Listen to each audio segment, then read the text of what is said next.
Dear friends, వంటిల్లే ఔషధశాల అనే సిరీస్లో ఉత్తరేణి ఆకులను ఉపయోగించి రుచికరమైన దివ్యమైన ఆహార పదార్థాన్ని తయారు చేయడం నేర్పిస్తాను. మా తోటలో పెంచుకుంటున్న ఉత్తరేణి చెట్లు ఇవి. వీటిని కోసుకుని వెళ్ళి మనం తయారు చేసుకోబోతున్నాము. ఇడ్లీ, దోశ, అన్నం, చపాతీ వీటన్నిటిలో ఒక సైడ్ డిష్గా దీన్ని ఉపయోగించుకోవచ్చు. ఇప్పుడు నేర్చుకుందాం. ఇవిగోనండి కోసుకువచ్చిన ఉత్తరేణి ఆకులు. వీటిని శుభ్రపరచుకొని వాడుకోవాలి. కన్నాలు ఉన్న ఆకులను తీసి పారేయాలి.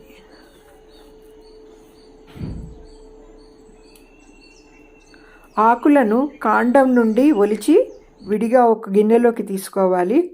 ఆ ఒలిచిన కాడలను పారేయనవసరం లేదు, వాటితో కూడా పని ఉంది. వాటిని వాడుకోవచ్చు. వాటి అవసరం ఎలా వాడతారో చూపిస్తాను. అన్నీ వలవడానికి టైం పడుతుంది కనుక ఆకులు విడిగా తీసాక చూపిస్తాను.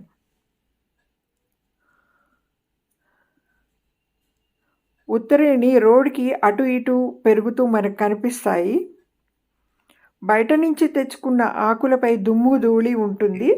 ఆ విషయంలో మనం జాగ్రత్త వహించాలి. అన్ని ఆకులు ఒలవడం కంప్లీట్ అయిపోయిందండి. ఈ ఆకులన్నీ ఈ గిన్నెలో తీసుకున్నాను.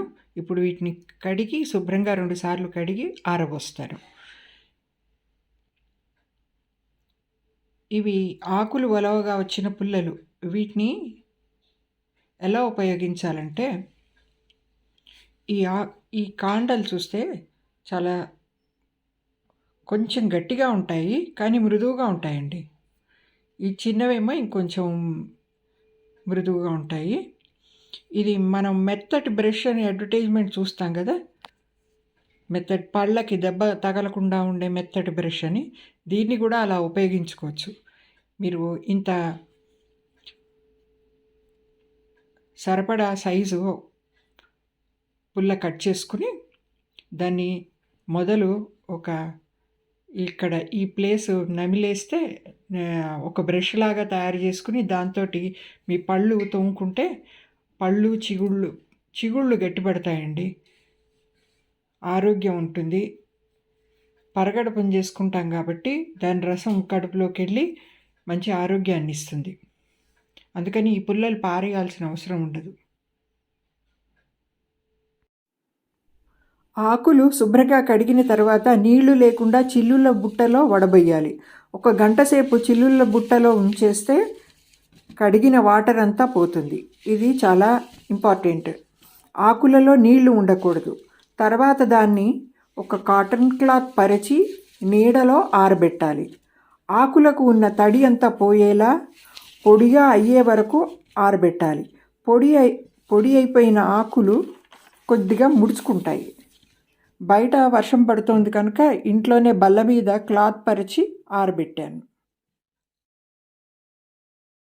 ఇప్పుడు ఉత్తరేణి ఆకుని ఆరబెట్టుకున్నాం కదా, ఇది ఆరడానికి 1 రోజు పడుతుందండి. అది బాగా ఆరిపోవాలి. తడి లేకుండా ఆరిపోయిన ఆకులను తీసుకుని తర్వాత ఎలా తయారు చేయాలో చూపిస్తాను. అది పార్ట్ 2లో కంటిన్యూ అవుతుంది. ఉత్తరేణి ఉపయోగాలు అందరికీ తెలియవండి. అది తయారు చేసే పద్ధతి కూడా కొద్దిగా తేడాగా ఉంటుంది. నేను చెప్పిన స్టెప్సే ఫాలో అవ్వాలి. అలా ఫాలో అవుతేనే అది రుచిగా ఉండి మనకి చాలా బాగుంటుందన్నమాట తినడానికి. అందుకని డీటెయిల్డ్గా మెల్లగా చెప్తున్నాను. అందరికీ అర్థం కావడం కోసం ఇలా మెల్లగా చెప్తున్నానండి. మళ్ళీ పార్ట్ 2లో కలుసుకుందాం. Bye bye.